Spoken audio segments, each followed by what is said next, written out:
카메라에 또 저게 그냥 단순 취미로 뛰어넘는 건가 보죠? 저는 저를 돈 많이 벌어요. 사진전 같은 것도 하셨어요? 포토에세이는 낸 적이 있었는데 5천부 팔리고 말아가지고서. 이거 누가 만들어줬는데 우리 처음 오늘 써보네? 저 언제부터 하셨어요? 9년 됐죠. 저는 소속이 영화사 소속이에요. 아 그래요? 나 그걸 몰랐네. 소문 안 내고 하니까. 그렇게 알려져 있어요 우리 우 박사님이 그렇다는 것이? 신문 보는 사람 다 알죠. 타이거 픽처스 자문 그렇게 타이틀이 날라가니까. 책만 이렇게 봤지 그걸 쪽은 몰랐네. 책은 안 내고 싶은데 저는 책을 써서 유명해지고 그렇게 왔는데 지금은 데뷔를 못해요. 30대 원래 초반 중반에 보통 데뷔하는데 그게 끊어지니까 글 쓰고 이런 학자들이 나오질 않아요. 일본은 꼭 박사 아니라도 석사 수준에서 많이 하거든요. 지식이 이제 촘촘하게 돼 있는데 우리는 지금 그쪽이 펑 뚫려가지고서.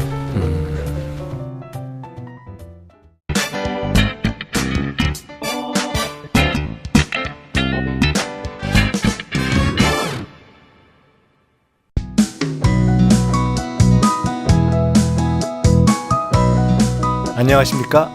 민주연구원의 공부하는 대담 민주공대 오늘 다시 또 찾아뵙겠습니다. 이걸 보실 때쯤에는 이미 개헌안 발표가 다 돼 있겠네요. 결국은 국민의 삶을 낫게 하기 위해서 전체 우리 사회를 어떻게 변화시킬 것인가 하는 그런 생각과 변화의 전체를 담은 것 아닐까 싶은데, 그리고 더 나은 사회, 더 나은 생활, 더 나은 삶, 그것을 위해서 특별히 경제라는 영역에서부터 시작해서 늘 고민하고 계시는 그런 오늘은 또 교수님을 한 분 모셨습니다. 우리 우석훈 박사님 모셨습니다. 반갑습니다. 네, 안녕하세요. 이 자리에 예. 지난주에는 이범 선생이 오셨었어요. 아, 이범. 예. 지난주에 오셨던 이범 선생님과 오늘 우석훈 박사님은 두 분 다 민주연구원의 또 부원장을 지내주신 그런 같이 해서 경험이 있잖아요. 예. 같이 계셨는데 특별히 더 감사하고요. 이 자리에 나와주셔서.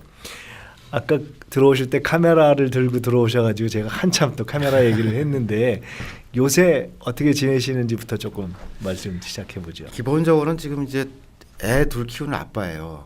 그런데 지금 이제 몇 살, 몇 7살, 살인가요? 5살.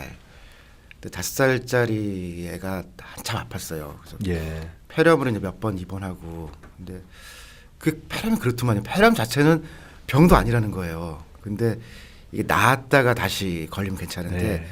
계속 아프면 이제 그 상처가 안 나니까 네. 천식으로 된다는 거예요. 그렇죠. 막 고민을 하다가 지금 이제 들어앉아서 애 보고 있어요. 요새 가장 큰 일은 그러면은 애 보는 일이네요. 그러니까 3살 때 그 둘째가 입원했을 때 백분위표가 있거든요. 몸무게로 하위 5%였어요. 진짜 다리가 예. 젓가락같이 둘째. 예, 그 가는데 죽여라고 한 2년 먹었더니 지금 이제 백분위의 중간 정도 가거든요. 예. 보람되더라고요. 열심히 먹여가지고서 지금도 이제 조금씩 아픈데 예. 이제 보니까 그 또래 애들은 몸무게가 제일 중요하더라고요. 그러니까 몸이 좀 부니까 그다음에 자기 면역력이 생겨서 폐렴을 안 걸린 건 아닌데 입원까지는 안 하고 버티고 이기더라고요. 그러면 지금 그렇게 집에서 주로 둘째를 돌보는 걸 포함해서 애를 보고 이렇게 시간을 아마 그러면서 동시에 최근에 책도 내셨잖아요. 그러니까 집에서 할 수 있는 거는 좀 하고 예. 취재를 한다거나 이제 인터뷰 작업도 옛날에 많이 했었는데 예. 그런 거는 이제 거의 못 하고 이제 10시에 애들 어린이집 보내면은 올 때 한 4시쯤 오거든요. 그 동안에 잠깐 이제 뭐 좀 하다가 애 들어오면 이제 밥해 먹이고 네. 그러고 지내요. 그러면은 저 직접 요리도 하고 뭐 밥도 하고 그런 그야말로 살림 전반을 기왕하는 김에 좀 합니까? 아니면 육아만? 빨래는 지금도 안 하고요. 지금 잘 안 못하고 하고. 청소도 잘 못하고 예. 밥하고 애들 이제 어린이집 왔다 갔다 하고 예. 그다음에 저희 아내도 이제 일을 하거든요. 그러니까 예. 퇴근해서 올 때까지 이제 그 몇 시간 채우고. 예. 근데 생각보다 어렵더라고요. 살림이 어려운 거예요. 애들이 이렇게 계속 크니까 놀이가 바뀌어요. 한 이틀 하면 또 재미없다고 그러거든요. 새롭게 개발하고 막 맞아. 그거를 같이 이렇게 놀아주고 그 시간을 지겨워하지 않고 그거 만만한 일 아니죠. 이게요. 조금만 재미없으면 텔레비 틀어달라고 그래요. 만화 본다 그러면 이제 만화는 머리 나빠져. 그리고 아주 리얼하게 지금 배우고 계시네. 저는 혼자 자취하거나 이럴 때 살림이라는 게 정말 어렵고 복합적인 이런 지능을 요구하는 거 이런 생각할 때가 많아요. 아 힘들어요. 이게 어디 집에서 들어가면서 장을 보면서 장을 보면 동시에 내가 들어가서 뭘 하지 생각하고 들어가는 순간에 청소를 하면서 뭘 얹혀놓고 뭘 예, 예. 게다가 그러면서 뭐 글을 써야 된다거나 이러면 진짜 야 그래서 가끔 여자들이 대단하다 이런 생각할 때가 있는데 그게 우리나라 남자들이 가사를 너무 안 하더라고요. 맞아요. 그러니까 선진국의 이제 노르웨이나 이런 데들이 가사 참여율 한 40% 정도 되거든요. 근데 제가 해보니까 제가 40% 안팎이에요. 근데 국민 평균이 그렇게 하거든요. 네. 우리가 한 16, 17 정도, 일본이 18 그렇거든요. 2배 이상 일을 하는 나라들이 선진국이더라고요.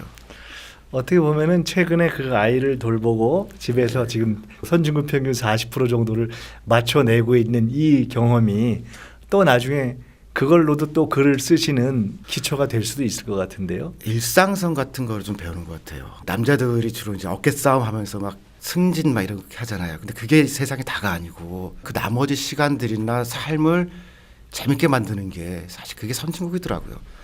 6만 불, 7만 불 국민소득 간 나라들이 그런 식으로 삶을 구성해낸다라는 생각이 요즘 들더라고요. 우리 우석훈 박사님이 어떤 사람인가를 규정하는 그런 걸 할 때 이번에 나온 책이 국가의 사기라는 책이잖아요. 예. 거기에 보면 최초의 사회경제학 보고서 이렇게 돼 있어요. 그러니까 그렇게 본다면 가령 사회경제학자 이렇게 얘기할 수도 있을 거고 또 뭐 생태경제학을 하셨으니까 예. 생태경제학자 이렇게 얘기할 수도 있을 거고 또 사실은 아까 이제 카메라를 탁 들고 들어오시는 걸 보면서 그게 좋아서도 하고 또 돈이 돼서도 하고 뭐 여러 가지 차원에서 하지만 통상적인 좁은 의미의 경제학자와는 달리 이 세상을 전체로 보면서 여러 가지 이슈를 던지고 막 하시잖아요. 스스로는 어떻게 규정하는 게 제일 경제학자인 게 제일 편하고요. 그냥 경제학자? 예, 예. 예. 경제라는 거가 제가 이제 정의할 때는 그 나라에 태어난 사람이면은 하루 세 끼 먹는 거가 무섭지 않아야 되거든요. 아침 딱 일어나서 오늘 세 끼는 내가 먹겠구나라고 그렇게 일생이 되면 되는 거 아니에요. 근데 잘 사는 나라들 보니까 그런 공포가 없는데 우리는 21세기 들어와서 공포가 생겼어요. 60대, 50대들은 그래도 좀 이 공포가 덜한 것 같은데 20대로 내려가면은 공포가 더 심하고 10대가 더 심하거든요. 그렇죠. 맞아요. 그래서 제가 가끔 이제 사람들 만나서 이제 이런 질문을 해봐요. 그러니까 50대, 60대를 만나서 만약에 이제 진짜로 과거로 돌아갈 수 있다. 그러면은 10대로 가겠냐, 20대로 가겠냐라고 물어보면은 외국 사람들은 10대도 많아요. 자기가 정말 아무것도 안 했던 그때 다시 출발하고 싶다 그러는데 한국 사람은 10대로 가고 싶다는 사람이 거의 없어요. 고3 하고 싶은 사람이 없어가지고서. 저도 그런 생각 혼자 이렇게 자문해 보는데 예. 절대 고3은 끼는 시기는 가고 싶지 않다는 생각을 많이 해요. 그러니까 이제 보통 20대라고 하는데 시험을 보고 싶지 않으니까. 예. 최근 30대한테 이 질문을 하면은 20대도 싫다는 거예요. 취업 준비하는 거 너무 힘들어서 그냥 자기는 30대가 좋대요. 어떻게 보면 우리는 이게 좀 삶이 잘못 디자인돼서 10대가 가장 아름답고 좋을 텐데 머릿속에 생각하면은 안 가고 싶어. 너무 불쌍하죠. 요새 제 아는 후배, 그러니까 엄마인데 예. 딸을 키우는데 중3인가 되는데 하여간 그 시간 내내 학원을 돌리고 그거를 엄마는 쫓아다니는 걸 보면서 야, 정말 너무 불쌍하다 애들이. 그래서 제가 이제 책에서 교육 마피아라는 표현들이 있어요. 예, 이게 예. 뭐 그 책에서도 그거 쓰셨어요. 모피아라는 표현은 이제 많이 쓰니까 예, 조금씩 예. 익숙하실 거고 뭐 토건족 뭐 이런 예. 거 많이 쓰는데 교육 마피아를 연구를 하려고 보니까 마피아에 해당하는 사람이 없어요. 이를테면 무슨 결탁된 사람들이 있어야 되는데 예. 경제 공무원은 좀 그런 게 있거든요.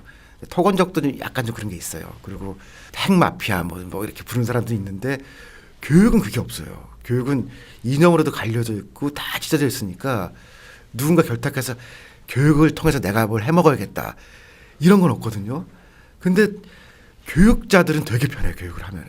교육 유토피아라고 제가 표현을 했거든요. 잠깐만요. 제가 또 사실 그 나중에 여쭤보려고 그랬는데 교육 유토피아라고 네. 표현하셨어요. 중간에 책에 관련된 얘기도 오늘까 조금 여쭤볼 거니까 우선 그 전에 사실 이렇게 책을 쓰시는 분이 특히 경제학을 하시는 분이 국민 일반이 기억할 만한 이름으로 남는 책을 쓰는 건 정말 한편으로는 쉽지 않고 한편으로는 가문의 영광이고 행운이잖아요. 근데 88만 원 세대라는 예, 책을 예. 쓰셨고 최근에는 이제 국가의 사기라는 책을 쓰셨어요. 그 외에도 뭐 책을 많이 쓰셨죠. 근데 우선 아까 저희가 뭐 생태경제학, 사회경제학, 그다음에 결국은 경제학자로 불리고 싶다라는 얘기를 했는데 통상적인 경제학자에 비해서 우리가 알기로는 훨씬 좀 종합적인 문제의식을 계속 갖고 화두라는 걸 고민하시는 분으로 우리가 생각하고 있단 말이에요. 그러면 자 88만 원 세대라는 거를 썼을 때와 예, 예. 또 지금 핵심적인 문제의식은 무엇이었고 각 그 책을 썼던 시기에서의 그 책의 핵심적인 주장은 뭔가 우선 그걸 한번 풀어주시고 시작하면 시대가 어떻게 변했는지 한번 좀. 그 88만 원 쓸 때가 그게 한 2006년, 2007년도 네. 그러니까 노무현 정부 후반기였는데요. 예. 지표상으로 보면은 2007년이 제일 좋아요. 네. 그러니까 IMF 이후에 성장률도 사실 굉장히 좋았고, 예. 그다음에 성장 패턴 자체가 그게 굉장히 좋아요. 그래서 원화는 강해지는데 수출도 늘어요. 보통은 이제 원화가 올라가면 수출 떨어진다고 막 이렇게 떨어뜨리는데 이상하게 원화도 좋고 수출도 좋고 지표가 다 좋은 해였거든요. 네. 그리고 그 다음에 이제 MB 들어온 다음에 다 나빠져요. 네. 그러니까 2006년, 2007년도가 상대적으로 한국 경제가 이제 IMF 이후에 회복되면서 상승 기일 때였는데 그때 제가 보니까 20대가 문제가 될 것 같더라고요. 네. 그래서 우리가 돈이 있을 때 이쪽에 돈을 넣어서 좀 과잉이라고 할 정도로 많이 넣어서 문제를 해소하지 않으면 불경기로 간다라고 생각을 했던 거고요. 그 뒤에 10년은 실제로 그렇게 됐어요. 단지 20대가 어려워진다는 것뿐만 아니라 불경기로 간다까지 이렇게 보셨고요. 예. 예. 그래서 실제 성장률은 떨어지고 20대는 어렵고 그러면 청년들한테 돈을 쓰자라고 하면은 네. 돈이 없는데 어떻게 쓰냐라고 하는 그 상태가 지금 된 거거든요. 그리고 최근에는 청년들한테 어쨌든 이제 실질적이든 아니든 여러 가지 이제 혜택들이 좀 어쨌든 주니까 쓰고 있고 말은 하고 있죠 예, 우리가. 근데 예. 30대 초반들이 저를 보면은 자기들 망했다는 거예요. 자기들이 20대 때는 아무것도 없었고 예. 특히 이제 이명박 초기에 이제 국가장학금이 없던 시절에 대학 등록금 빌려줬는데 그 이자율이 대부업체 수준으로 높았거든요. 그렇죠. 자기들은 너무 고통스러웠는데 지금 20대는 좀 낫다 그러면서 상대적 박탈감 얘기를 하더라고요. 네. 근데 이게 이제 실제로 성장률로 기여할 수 있도록 하려면은 조금은 더 노력이 필요하다는 생각이 들어요. 기억 얘기하신 김에 88만 원 세대라는 화두를 던지시면서 지금 이제 세상이 변해서 정권도 바뀌고 예. 또 어쨌거나 실효를 좀 더 봐야 되겠지만 청년 정책이라는 것이 강조되는 상황으로 왔잖아요. 제가 이번에 쓰신 책을 앞으로 이렇게 쭉 보다가 굉장히 와닿았던 대목이 하나가 뭐였냐면 문장을 다 기억하지는 못하는데 네. 예를 들어 이런 거예요. 세상이 바뀌고 정부가 바뀌었는데 과연 진짜 세상이 살기가 좋아지는 건가에 대한 자문, 고민 이제 이런 거 사실 아마 지금 대통령부터 시작해서 우리 모두가 갖고 있는 이 사회의 진보를 바라는 사람이 가지는 고민일 거예요. 자, 청년 정책이 많이 얘기되고 막 그야말로 돈도 넣고 하고 있는데 총괄적으로 봐서 청년 정책이 괜찮는가 또는 이 대목은 좀 더 신경 써야 되지 않는가 그건 어떻게 보고 계세요? 결국은 그게 출산율이라는 지표랑 예. 연결을 시켜보면은 작년에 출산율이 최종 한 1.05인가 그랬거든요. 네. 그러니까 또 한동안 그래도 한 뭐 1.3 수준이다가 내려오고 있고 올해가 아무래도 합계 출산율 1 밑으로 내려갈 거다라고 그렇게 예상들을 했거든요. 네. 1 밑으로 내려가면 이제 올해 연말 내년 초에 난리가 나겠죠. 이제 나라 망한다고 막 그럴 텐데 예.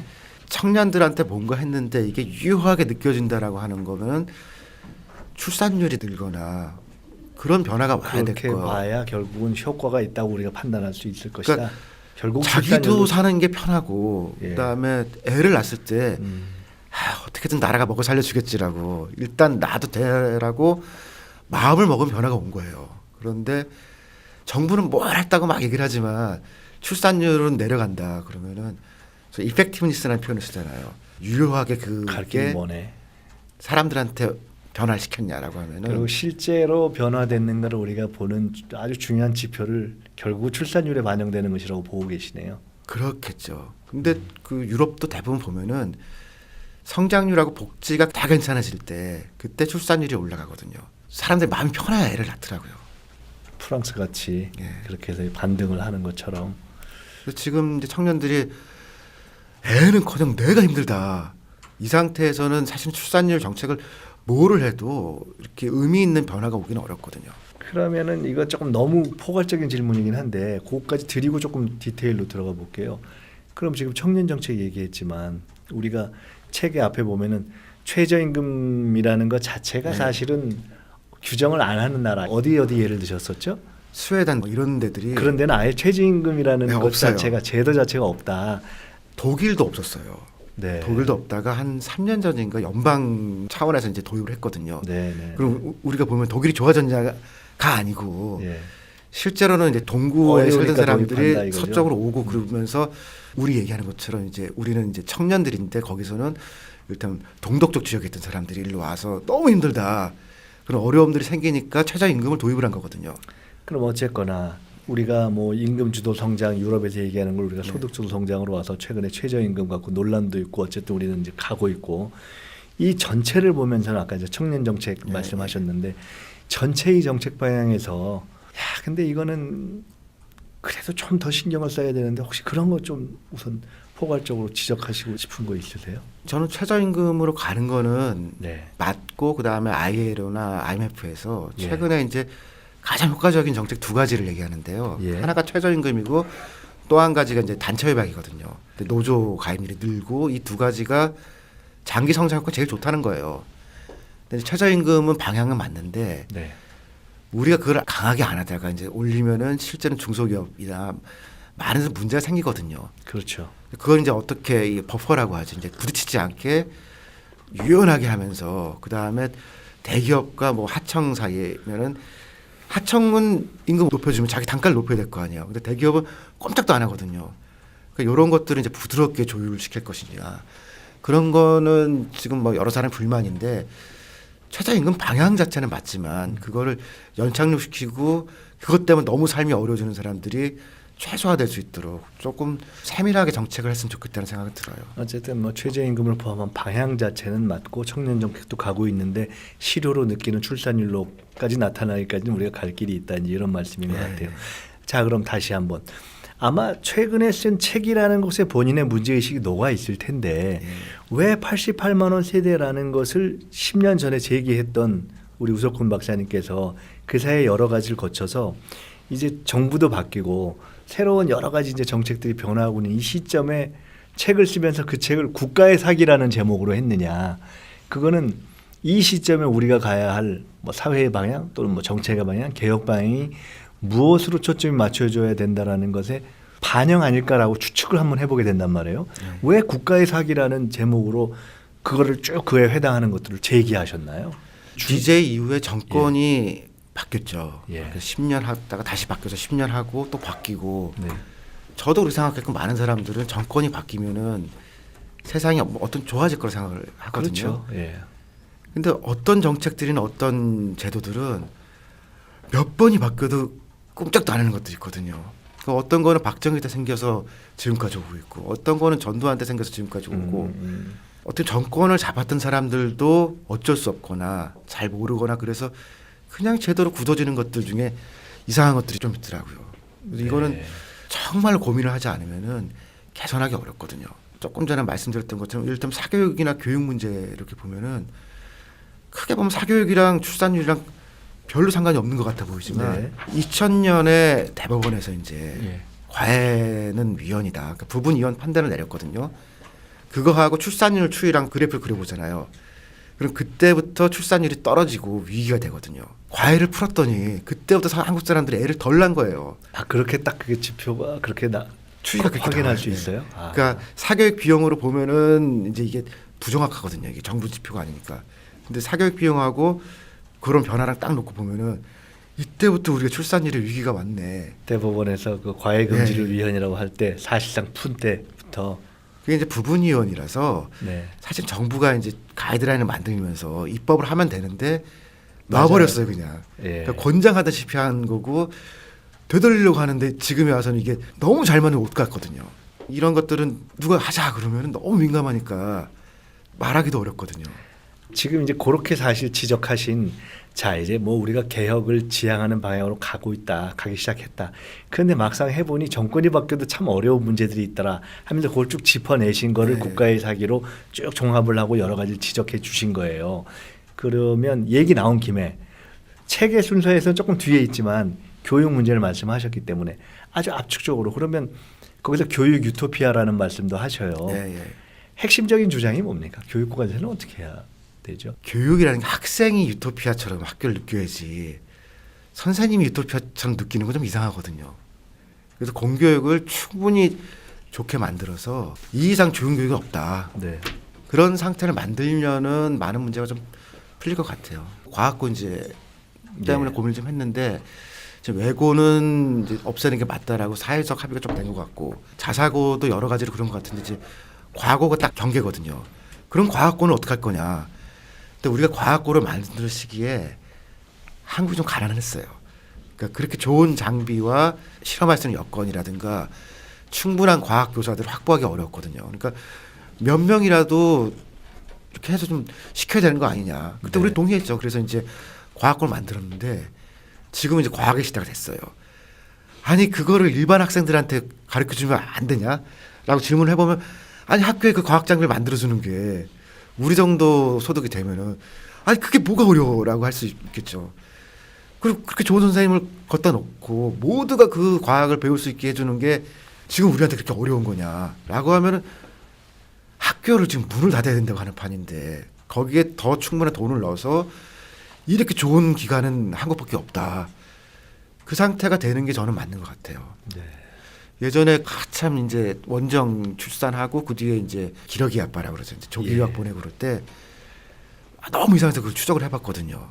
조기 유학 간 사람들이 외국에 어느 학교를 가나 봤더니 저는 처음에 무슨 굉장히 좋은 사립 학교 뭐 이런 데 가는 줄 알았더니 그냥 공립학교 가는 거예요. 맞아요. 그런 경우 많죠. 아주 뭐 있는 집에서만 네. 그렇게 가죠. 그러면 이게 생각을 해보면 캐나다나 호주나 이런 데 공립학교 가는 걸 보면은 그 나라 복지에 우리가 얹혀가는 거예요. 충분히 잘 해놨는데 우리 학교는 그렇지 않으니까 그걸 장애인 학교 때 너무 좀 마음이 아팠던 게 치과 의사 했던 분인데 그분이 자기 자식은 보내겠다라고 호주로 보낸다는 거예요. 그래서 왜 그러세요 하고 물어보니까 자식이 장애인인 거예요. 근데 호주로 가면은 얘는 일반 학교에 다니고 여기서는- 전담하는 선생님이 있고 세 명이 돌봐주는데 한국에서 안 된다는 거예요. 그렇죠. 근데 지금 우리가 그걸 못할까라고 생각해 보면은 분리교육 이런 걸 너무 익숙하게 생각하다 보니까 다 모아서 통합하고 거기서 장애인과 비장애인이 같이 배우고 그러면 비장애인이 더 좋거든요. 아 이렇게 하는 거구나. 과학도 그렇게 같이 배우고 만약 영어가 필요하다, 외국어가 필요하다.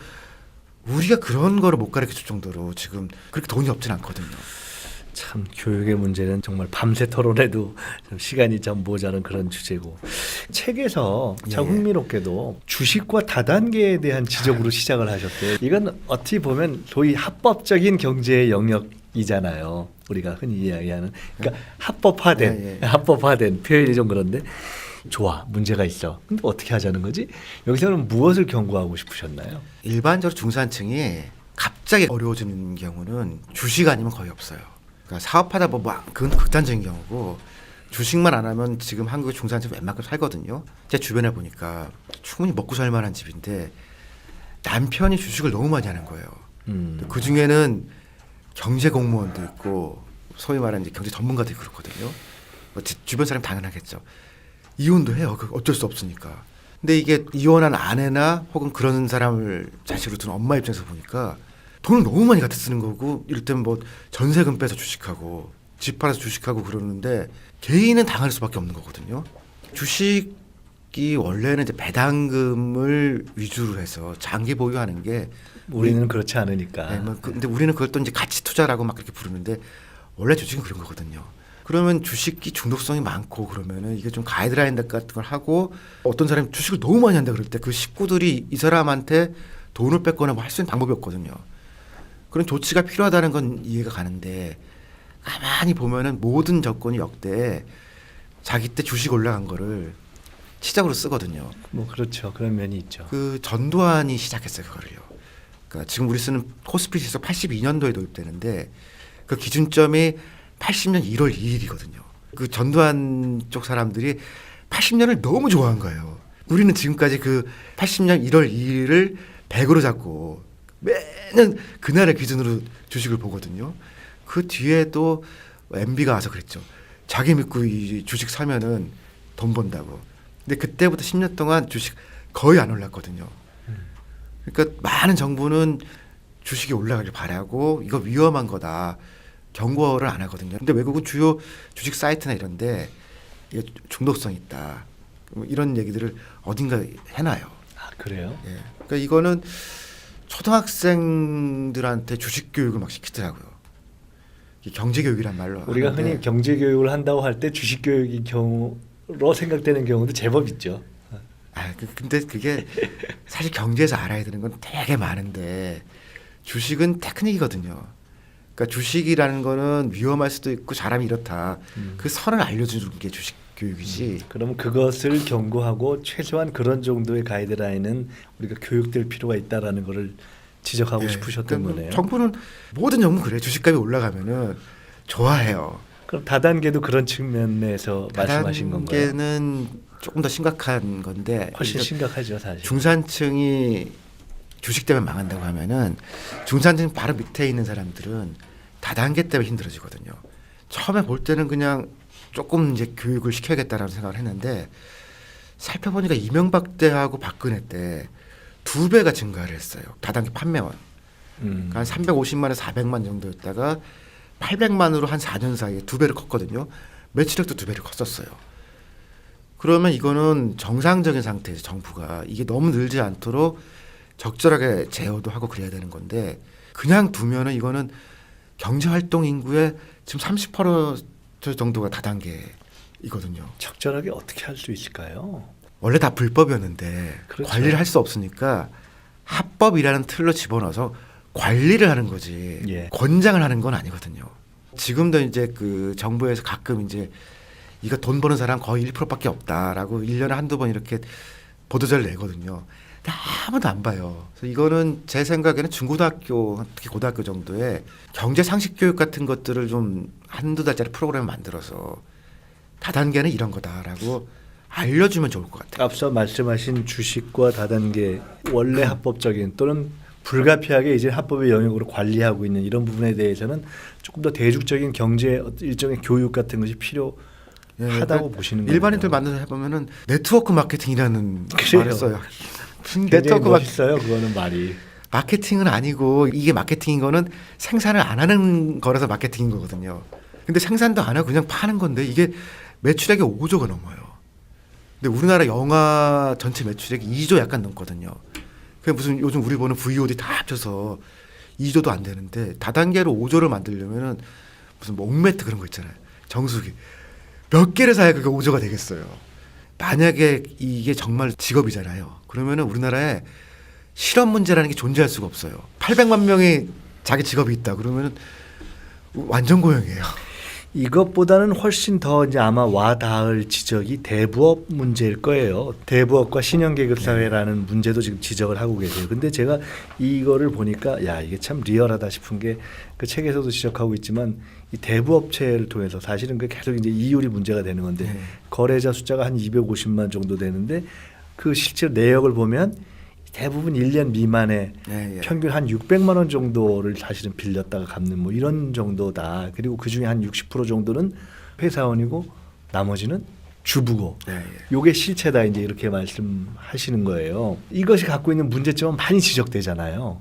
근데 이것의 어떤 더 리얼한 어떤 문제점 내지 현상과 그러면 어떻게 이 문제를 좀 더 줄이지 하는 것에 대한 말씀은 이제 2000년대 초반 중반 거치면서 엔캐리 자금이라고 하는 그때 일본에는 워낙 쌌거든요.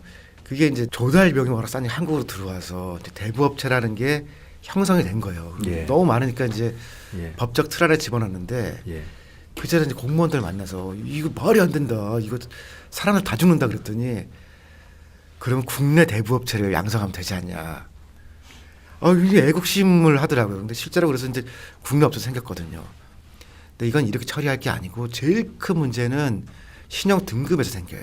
네. 그러니까 돈이 커서가 아니고 네. 캐피탈이라는 회사도 문제가 없지만 캐피탈 거래를 하면은 그러니까 소위 은행이라고 하는 제일 금융권에서 대출을 잘 안 해주거든요. 근데 이보다 더 밑으로 내려갈수록 대출 자체도 안 해주고 그렇죠. 또 대부업체 관리 있으면은 은행이라는 이 세계에서 영원히 굿바이거든요. 그러니까 이거는 대부업체가 아니라 정상적인 은행 내에서 소화될 수 있게 관리를 해줄 수 있게. 예. 그 안에서 들어가게 해야 되는데 이것도 업체 아니냐. 예. 시장의 자유 네. 아니 이조차 없으면 이제 이것조차 못 빌린다. 그럼 은행은 뭐하러 있는 거냐. 최근에 그런 생각이 들더라고요. 은행에서 은행원들을 잘라요. 네. 자르면서 이제 지점들을 없애거든요. 근데 그렇게 할 게 아니고 거기 있는 사람들한테 관계형 금융이라고 하거든요.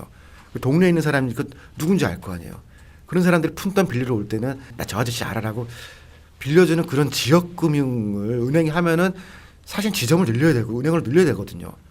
근데 그게 무슨 엄청난 돈이 드는 게 아닌데 그게 은행에 개선되는 거냐. 그게 아니고 은행은 대부업체 갈 사람들을 이자를 조금 더 높이더라도 그런 상품을 만들고 지역 내 흡수해라. 그럼 대부업체 필요 없거든요. 그럼 대부업체가 망하면 우리나라가 망하는 거냐. 서민들이 좋아져요. 그럼.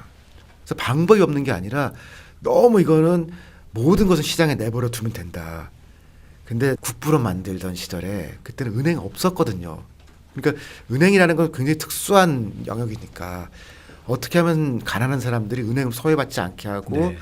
대부업체 가지 않게 할 수 있느냐.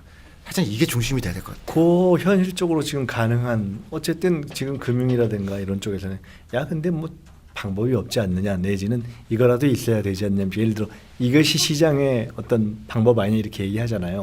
현재 현실적으로 우리가 그 문제를 해결할 수 있는 실마리랄까 방안이 뭐가 있어요? 제가 연구원 있을 때 그 시절에 이제 해서 사실 법안도 제출돼 있는 게 네.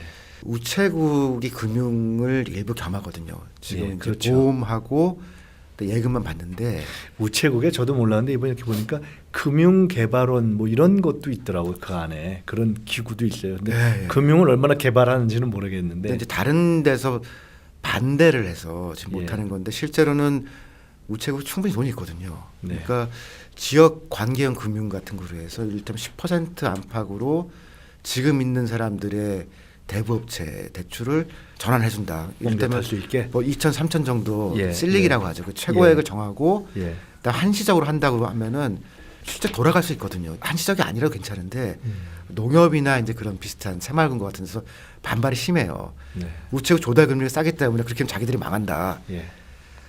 아 근데 그거는 한시적으로 하면 해결될 수 있는 거라고 생각을 하거든요. 예. 이런 몇 개 금융회사를 위해서 온 국민이 지금 대부업체 가야겠느냐. 그 문제가 있다 하더라도 250만의 그 문제에 예. 가는 고통 또는 실제 드는 재원을 생각할 때는 충분히 선택 가능한 또 고려해야 될 한시적으로 그렇게 해서 일단 해소를 하고 그다음에 사실 10%도 사실 높거든요. 근데 그렇게 해서 이 사람들이 은행에 들어갈 수 있게 장기적으로 그렇게 프로그램을 짜야지. 박근혜 정부 때 이제 미소금융 그런 걸 했잖아요. 예. 근데 은행만 돈을 벌었거든요.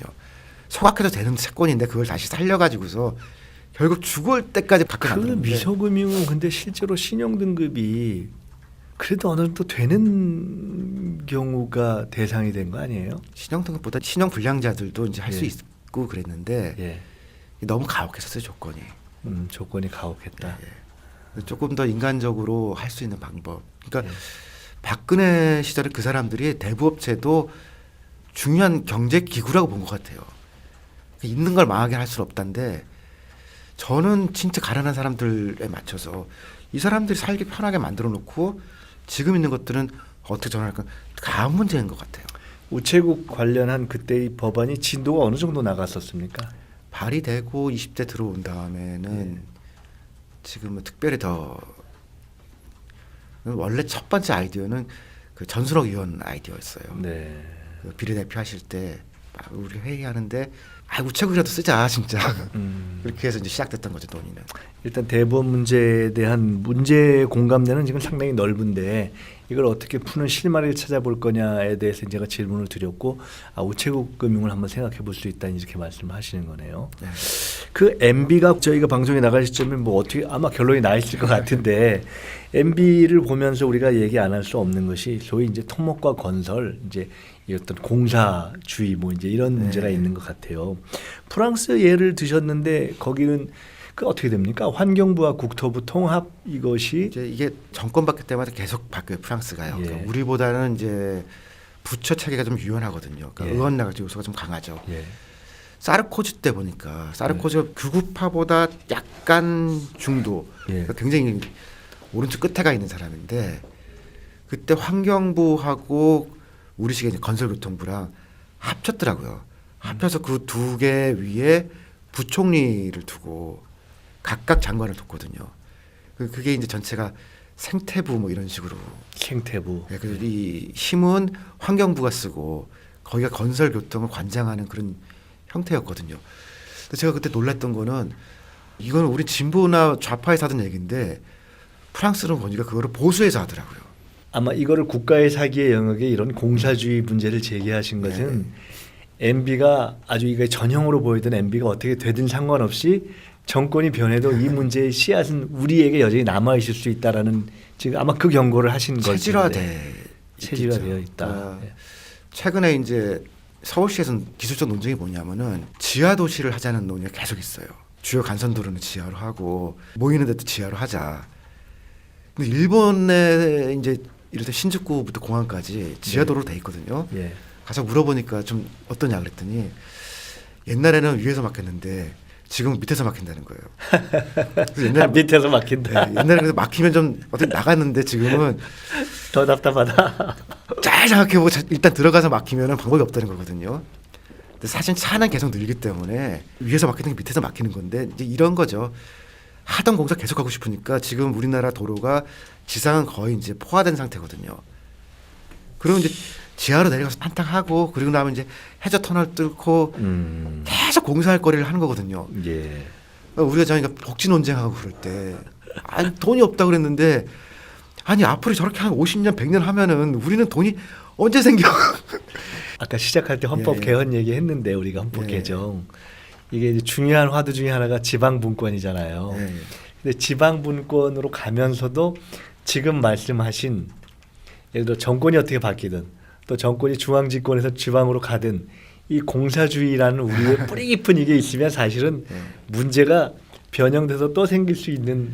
종부세 할 때 진짜 놀랐는데요. 예. 그 노무현 정부 후반에 종부세를 도입을 했어요. 그때 이제 국민들하고 그 당시 이제 여당이었죠. 민주당에서 합의를 해줄 때 뭐였냐면은 이건 중앙 정부의 세원이지만 이렇게 들어온 돈은 지방의 복지로 쓰겠다고 약속을 했어요.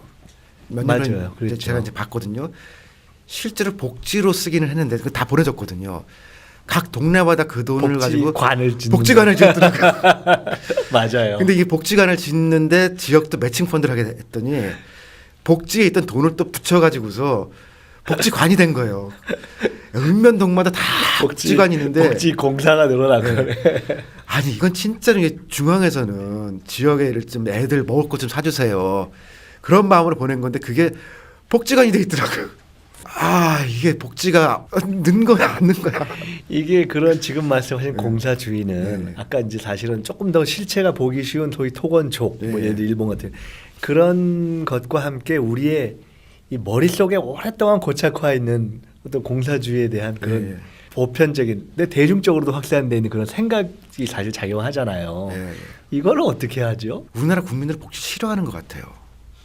아 그래요? 예, 이게 임금 분석을 해보면은 OECD 국가들 중에서 임금이 가장 낮은 직종이 식당에서 일하시는 분하고 호텔, 그러니까 숙박업에서 일하시는 분들이 대부분의 국가에서 이게 가장 밑에 있는 임금인데 한국에서는 제일 밑은 아파트 관련이 제일 미치고요. 그 바로 위가 복지 관련돼 있는 직업들이에요. 그렇죠, 사실은 어린이집 맞아요. 선생님, 맞아요. 그다음에 뭐 사회복지사들이 식당보다 미치거든요. 이거는 우리나라 국민들이 복지에 관한 일을 하는 거는 식당이나 호텔보다 일을 안 하는 거다라고 보고 있는 거거든요. 선호하는 질 좋은 일자리에 안 들어가지 아직. 그러니까 보통의 국가는 그 복지 관련된 것들이 중간 약간 밑에 있어요. 초등학교 교사랑 비교해 보면은 그 수준이 복지 관련된 사람들 임금이거든요. 그러니까 복지가 좋은 거고 중요한 거다라는 생각을 사실 우리가 안 하는 거예요. 그래서 복지의 경험 같은 것도 늘려가면서 이게 진짜 인프라는 복지가 인프라다. 다리나 도로는 시설일 뿐이고 그 사회 인프라는 바꿔나가는 것이 참 만만치는 않겠지만 그게 같이 가야 그러니까 복지라는 게 그냥 복지를 늘린다 뿐만 아니라 그에 대한 근본적인 생각을 바꿔가야 우리 안에 공사주의도 극복이 되겠군요. 오페라 하우스를 이제 몇 군데 짓는다 그럴 때 그때도 막 반대했거든요. 근데 뭐 시장님들이 강행하더라고요. 그 오페라 하우스 짓고 나서 그 다음에 보니까요. 오페라 하우스 단원들을 자르더라고요. 아니 오페라 하우스를 짓고 그 안에 들어가서 연주할 사람을 자르고 아니 그래서 몰랐는데 이제 이 아, 사람들이 이제 해고한다 그러니까 도와달라고 연락이 와서 가봤거든요. 이제 만나서 물어보니까 오페라 하우스 짓느라 돈이 없다는 거예요. 그게 지금 어디 얘기예요? 서울 얘기예요? 서울은 세종문화회관을 고쳤거든요. 예. 정비하고 나서 돈이 없다고 상설 국악 단원 있거든요. 야, 거기 참 자르더라고. 진짜 리얼할 얘기네. 복지관 짓고 실제 복지 내용을 줄이고 오페라하우스 짓고 오페라하우스 단원을 자르더라고. 자르고. 야, 이게 진짜 그러니까 우리가 돈이 들어가는 게 아니, 사실 네. 저 소득주 성장이 맞다고 생각하는 게 사람한테 돈이 가고 임금 형태로 돈이 가는 구조를 만들어야지. 지금 우리는 시멘트로 돈이 가고 시설로 돈이 가거든요. 그러면 사람들이 맨날 돈 없다고 그러죠. 그러니까 진짜 소득주도 성장, 사람주도 성장, 사람이 먼저다 이런 패러다임으로 바꾼다는 게 뿌리 깊은 정말 우리의 생각을 같이 변화시키지 않으면 안 되는 거네요. 그러니까 어떤 의미에서는 그런 것을 다 하나하나 이렇게 야 악마는 디테일에 숨어 있다고 지적하는 게 국가의 사기를 쓰신 문제의식일 수 있겠다 이런 생각이 드네요. 아니, 저도 몰랐어요. 이렇게 이게 많은지. 그래서 처음에는 팜플렛처럼 한 150페이지짜리 딱 찍어야지 했는데 하다 보니까 어머나야.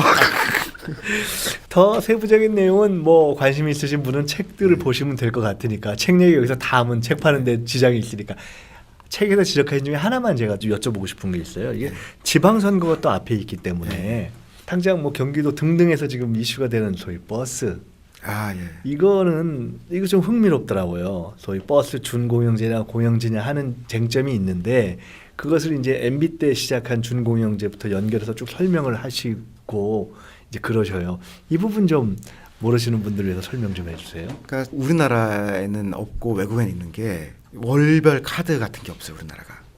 그러니까 교통카드 중에서 한 달 정액권, 한 달 기간을 두고선 패스하는 거.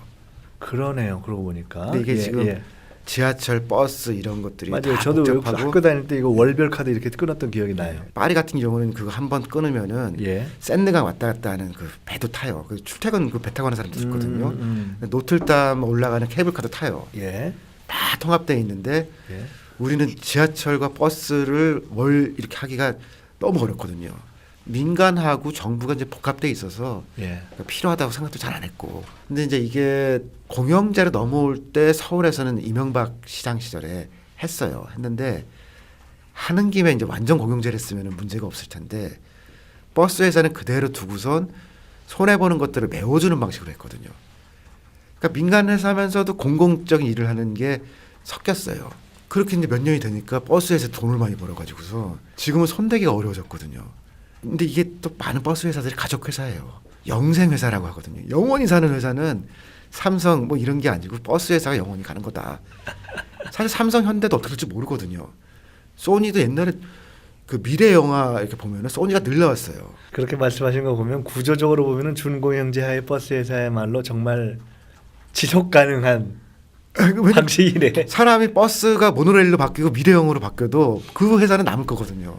근데 이게 이제 한 번은 정비를 해야 되는 게 영국도 정비를 한 게요. 우리가 이제 종편이나 이렇게 TV 이런 거 보면은 채널 허가를 받잖아요. 몇 년에 한 번씩. 예. 근데 전파는 공공재거든요. 네. 근데 민간 회사들이 쓰더라도 그거는 인허가 사항이잖아요. 예. 그래서 공공재는 쓰더라도 주기적으로 정부 거라는 거를 인정하고 관리해야 되는데 지금 버스 노선이 사유재처럼 돼 있어요. 그래서 발생하는 거거든요.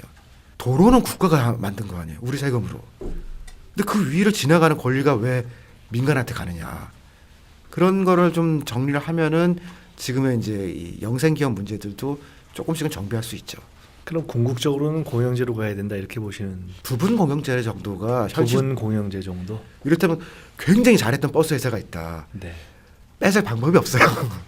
그리고 그다음에 잘 돼 있는 거를 일부러 뺏을 이유도 없고. 그렇죠. 그러니까 그것은. 이 상당한 기간 동안에 어려운데 그다음에 필요한 것들은 정부가 하고 잘 운영되는 것들은 뭐 일부는 이제 민간을 두고 그 상태로 가도 사실 그냥 지속적으로 적자가 나는데 지속적으로 그걸 메꿔주는 방식이 아니라 이렇게 잘하는 걸 두고 원래 도입의 취지에 맞게 해서 일정하게 단계적으로 영 아닌 부분은 서울 같은 경우는 그거 외에는 방법이 없죠. 단계적으로라도 정리를 해가는 방식이 좋다. 그다음에 새로 시작하는 이제 지자체 같은 경우는 예. 출발할 때도 공영제면 이런 문제가 안 생기거든요.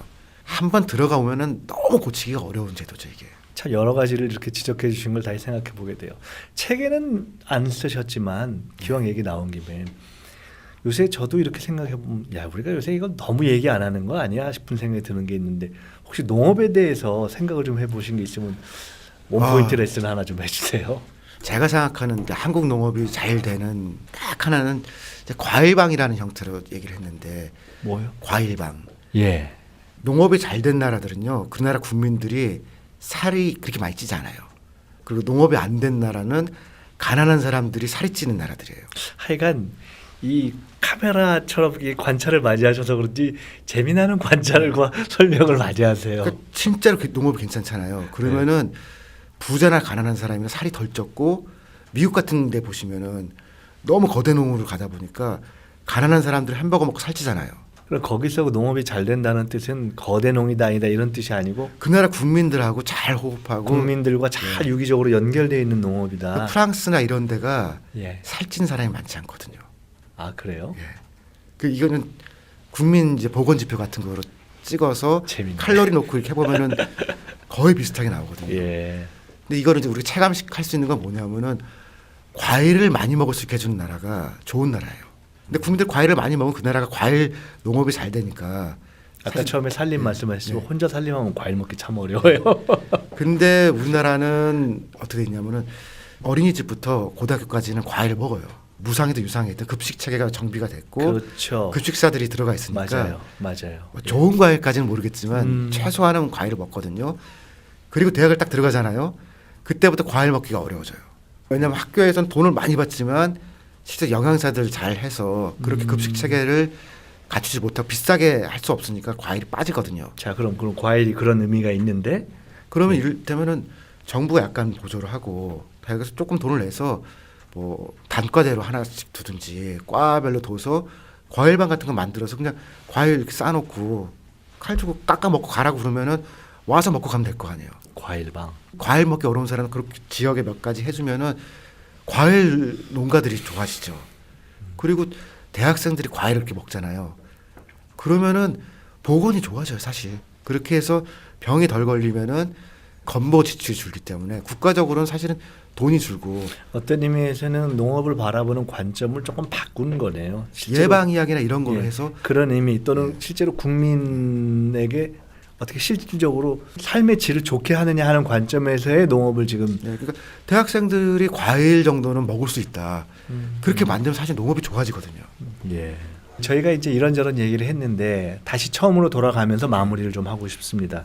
오늘 말씀을 하면서도 느꼈지만 여전히 아마 다들 그렇게 느끼시겠지만 제게는 우리 우석훈 박사님은 일반적으로 우리가 아는 경제학자라기보다는 마치 카메라 렌즈의 눈처럼 굉장히 다양한 사회 현상을 보면서 이것이 어떻게 달리 해석될 수 있지 어떻게 뭐 이런 조금 다른 눈으로 보시는 장점이 있는 분 같아요.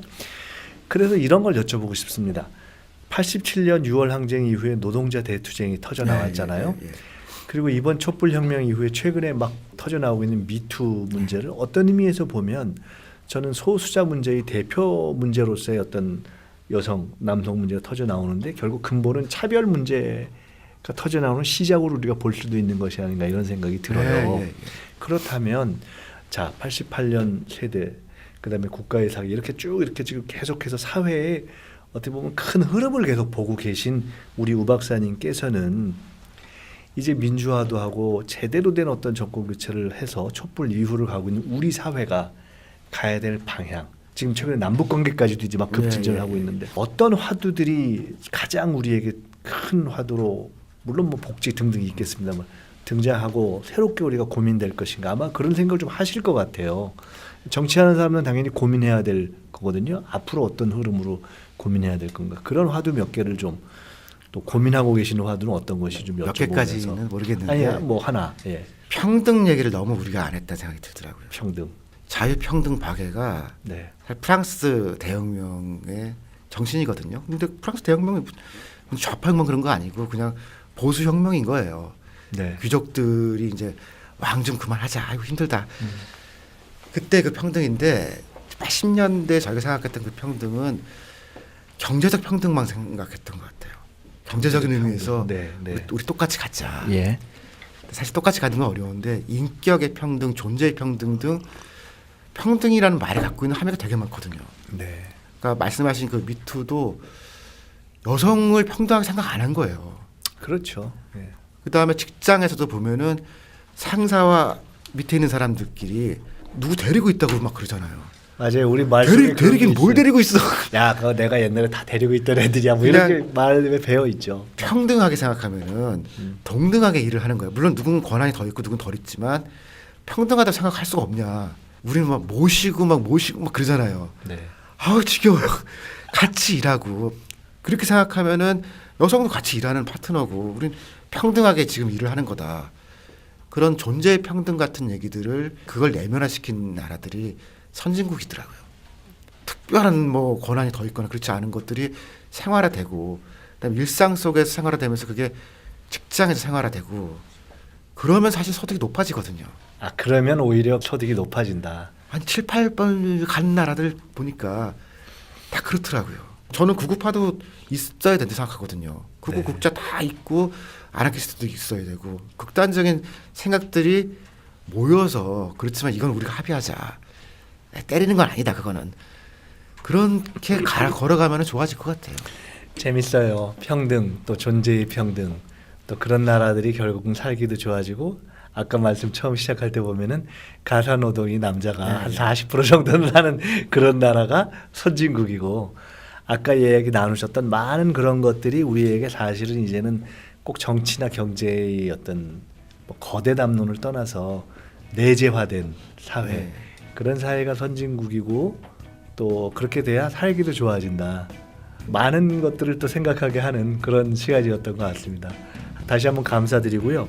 우리 우석훈 박사님이 지난번에 모셨던 이범 선생님과 함께 민주연구원의 부원장이었다는 것을 다시 한번 뿌듯하게 생각하면서 오늘 와주신 것 감사드립니다. 감사합니다. 고맙습니다.